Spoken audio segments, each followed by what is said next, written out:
into Unit 2A4. We're going to divide polynomials, and this is just going to be pure algebra review stuff for this lesson. We'll see what we're going to do with it here shortly. All right, so what we have here, let's go revisit back to your elementary days when you did long division, because we didn't practice that too much in your algebra and geometry courses. And all you're doing is just going to, okay, we're going to take 8, and how many times does it go? Well, it doesn't go into 1. We go to the next place. 12. It goes in 12 one time. So we're just going to drop our 8. And we're just going to subtract. So that's what we're doing. We're going to take the difference here. That leaves me with 43. Well, 8 goes into 43 5 times evenly. And that's going to again be 8 times 5 is 40. And that leaves us with a 3. And if we wanted to stop here, we can, because 8 doesn't go into 3. We would have to continue on with a decimal system and have 15 point something something. But what we're going to do, we're going to leave it as that. We're going to do 3 divided by 8. And technically, that's 15 plus 3 divided by 8. I didn't put the plus sign in there, but we're going to do that for our next one. So starting off pretty easy, what we have here is a basic binomial going into this quadratic, and we're going to divide it in. And first thing we're going to do is we're going to take this x and see how many times it goes into x squared. Well, it just goes into x times x is x squared, so it goes into x times. X times x is x squared. We're going to drop that down just like we did in our long division. And then we're going to go ahead and do 4 times x. Now think of this in terms of positives and negatives. That's a positive 4, so I'm going to write positive 4x. And just like what we did in our arithmetic one, we subtracted, but make sure you put parentheses here and subtract. Draw a nice big long line. So let's go ahead and subtract.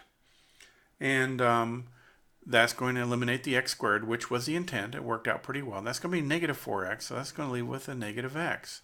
Go ahead and drop this negative 4 right here and put it right here. And continue on the process. So the next thing we're going to do, the x goes into negative x, negative 1 times, so I'm going to write negative 1. 4 times negative 1 is a negative 4. And I'm going to subtract, so that changes the signs on all this. And that eliminates. That's going to be 0 plus 0. So the remainder is 0. So this actually is a factor. I knew that because I knew x squared plus 3x minus 4. When you factor it, one of the factors is x plus 3. The other factor is x minus 1. So that's a good way to find factors. So you may already see what we're going to be doing with this. Now, let's go ahead and look at one where we do get in a remainder. So here, I'm going to rewrite this into something that we can work with, x minus 3, and I'm going to do a nice big division bar right here. Put my divisor in there, and my polynomial inside this. And go ahead and start the process through. You want to be somewhat disciplined and neat. So x goes into x cubed, x squared times. I'm going to put x squared right here. X times x squared is x cubed. Write that here and go ahead and multiply. Negative 3 times x squared is negative 3x squared. Now, it was very important to note that we had a 3, 2, 1, and then a 0, x to the 0, all right? We had all these in nice, good descending order. If this was missing, we'd have to put in a 0x right here. We have to have a placeholder. This is another thing that I want to stress. If you're not good at this, you're going to have to practice it. This is not a PreCal objective. This is a tool to get to our PreCal objectives. If you can't do this, you're going to be struggling on some of the other content. So make sure when you get this homework, if you need more practice, open up that book and do an extra dozen or 2 dozen problems. Have this down. Okay, so where was I? Okay, I just did this. I did negative 3 times x squared gives you that. And I'm going to subtract. Nice good line right here. That eliminates. That's going to be a plus 3x, so that's going to give me a 7x squared. All right. Go ahead and bring this down and bring this down. 3x minus 12. And we're going to start over again. We're going to x goes into 7x squared, 7x times, a positive 7x. That goes right here. That times that is 7x squared. That's why we did it. And negative 3 times a positive 7 gives me a negative 21x. That goes right here. And I am again going to subtract this. Nice good long line. That eliminates. That gives me a positive 21. So that's going to give me an 18x right here. Bring down that negative 12.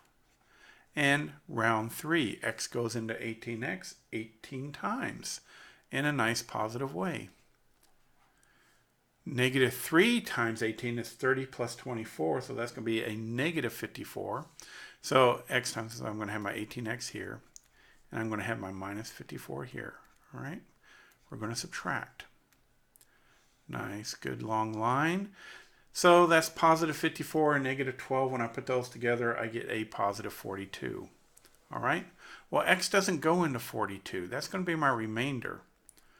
So what we're going to do is we're going to write our answer as 42 over x minus 3. Okay. So my solution to this, and you're thinking, well, what am I going to do with this? Well, we're going to explore that in upcoming videos and in upcoming lessons. I just need you to be proficient at this algebra skill so we can apply this in our future work. All right, so definitely practice this. And next video will be synthetic division, which many of y'all are going to be a big fan of. Okay, getting this posted.